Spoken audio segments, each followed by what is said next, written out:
सके स्वाहा।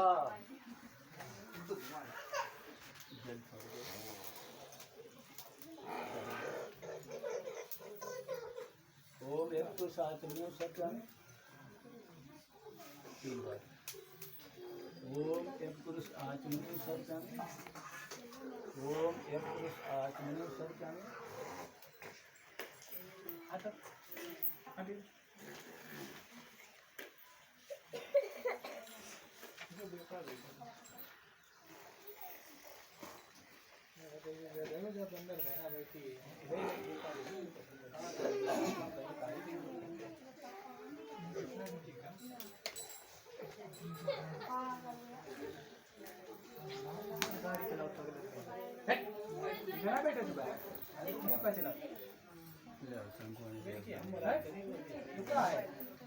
बोले सत्यानारायण भगवान की जय।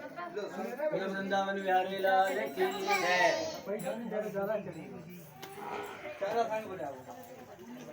सत्यनारायण व्रत कथा अपने ढंग की एक अनूठी कथा है। अब शांति से सब लोग सुनना, ध्यान देना। बोले सत्यनारायण भगवान की सत्यनारायण व्रत कथा अपने ढंग की एक अनूठी कथा है। वैदिक धर्म को 4 वर्गों में विभाजित किया गया है। ब्राह्मण, क्षत्रिय, वैश्य और शूद्र। इन सभी वर्णों में सत्य का व्यवहार होना चाहिए। इस कथा में चारों वर्णों का एक एक प्रतिनिधि लेकर के कथानक की रचना की गई है। ये कथा सभी वर्णों को सत्य पर दृढ़ रहने का उपदेश एवं संदेश देती है। हम अपने जीवन में सत्य को अपनाएं। आओ ऐसी प्रभु से प्रार्थना करें कि हे प्रभु, मुझे असत्य से सत्य की ओर ले चल। एकदा नैमसारे ऋषिया सौनकाद्या प्रच्छर मुनिया सर्वेषु तम पौराणिकम खलु। व्यास जी बोले कि एक समय नैमसार क्षेत्र में सौनक आदि ऋषियों ने पौराणिक सूत जी से पूछा। क्या पूछा? नैमसार जो है लखनऊ और सीतापुर के बीच में एक स्थान है, नीमसार। यही प्राचीन काल में नैमसार कहलाता था। यहाँ एक बहुत बड़ा तालाब है। पहले ये एक कुंड रहा होगा, इसमें घी की धाराएं पड़ती थी। यहाँ दीर्घ सत्य और वार्ताएं हुआ करती थी। कभी कभी अनेक ऋषि एकत्र होते थे और ज्ञान गोष्ठियाँ किया करते थे। महर्षि सौनक जी यहाँ के कुलपति थे। पौराणिक जो आया है, पुराणम वेत्ताति पौराणिका। पौराणिक वे लोग कहलाते थे जिन्हें इतिहास कंठस्थ होता था। और सूत मनुष्यों के उस वर्ग को कहा जाता है जिन्हें आदि सृष्टि से लेकर के वर्तमान समय तक का पूरा इतिहास याद होता है, कंठस्थ होता है। अब भी ऐसे लोग कुछ पाए जाते हैं। वृत्तेन तपसा किंबा प्रापेत वांछितम फलम तत्सर्वं श्रोतुमिच्छामि कथस्व महामुने। ऋषियों ने पूछा कि हे महामुने, व्रत या तप करके जैसे भी मनुष्य का कल्याण हो और उसे मन वांछित फल की प्राप्ति हो,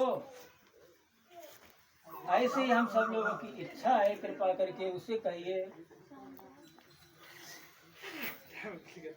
एकदा नारदो योगी परा अनुग्रह कांक्षा पर्यटन व्यवधान लोकानुवृत्ति लोकम उपागतः।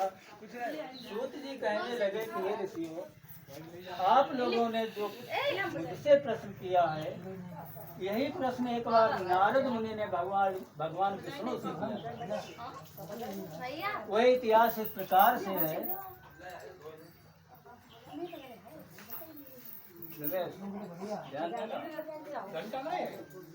घंटा बाद में बजाओ, पहले ध्यान दो।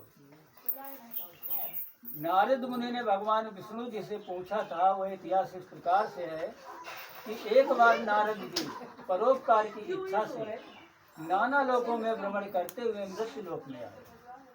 ततो दृष्ट्वा जनान सर्वान नाना क्लेश समन्वितान नाना योनि समुत्पन्नान क्लेशमानान स्वकर्मभिः।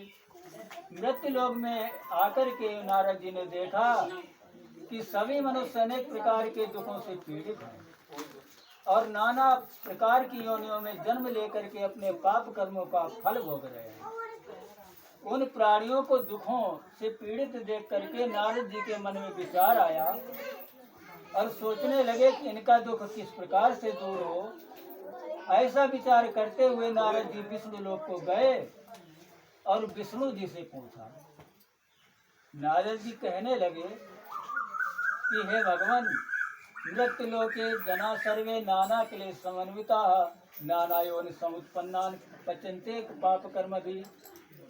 हे भगवान, मृत्यु लोक में सभी मनुष्य अनेक प्रकार के क्लेशों से युक्त और नाना प्रकार की योनियों में जन्म लेकर के पाप कर्म में लीन है।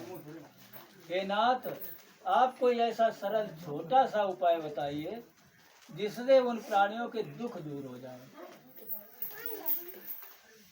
श्री विष्णु जी कहने लगे,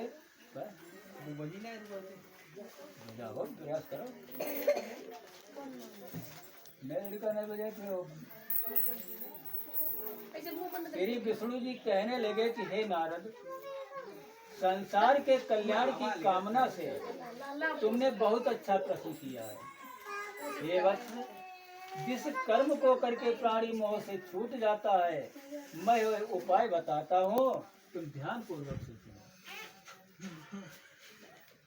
विष्णु जी कहने लगी, व्रतमास्ति महत्वपूर्णम स्वर्गे मृत्ये च दुर्लभम तब स्नेह मया विप्र प्रकाशा कृते। एक महापुण्य प्रदान करने वाला व्रत है, मोबाइल स्वर्ग में भी दुर्लभ है। हे नाथ, तुम्हारे प्रति स्नेह होने के कारण, हे नारद, तुम्हारे प्रति स्नेह होने के कारण मैं उसका वर्णन करता हूँ। वह व्रत है विधि विधान पूर्वक सत्यनारायण का व्रत और उसकी उपासना। इस व्रत के अनुष्ठान से मनुष्य दुखों से छूट करके इस लोक में सुख और मरने पर मोक्ष प्राप्त करता है। नारद जी कहने लगे कि हे प्रभु, किम फलम किम विधानम च कृतम केनैव तद्व्रतम तत् सर्वं विस्तराद ब्रूहि कदा कार्यं व्रतम प्रभु। हे प्रभु, इस व्रत का फल क्या है?